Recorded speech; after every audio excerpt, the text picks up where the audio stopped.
Assalomu alaykum va rahmatulloh. Mana keyingi obyektimiz Bulung'urda 250 kvadrat olganmiz. Uyda krugom aylantirib termotraventindan qilib berganmiz. Mana do'stlar.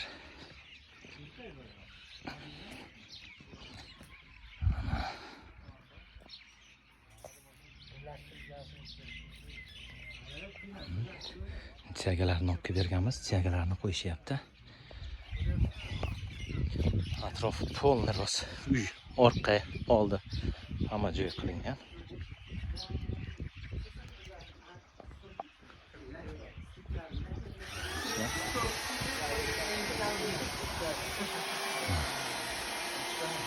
Ramkalariga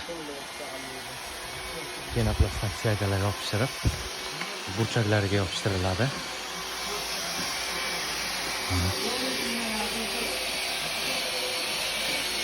Penoplastdan burchaklariga olib berganmiz. Ajoyib ko'rinishda qoladi. Kimga shunaqa xizmatlar kerak bo'lsa, ekrandagi nomerga aloqaga chiqinglar.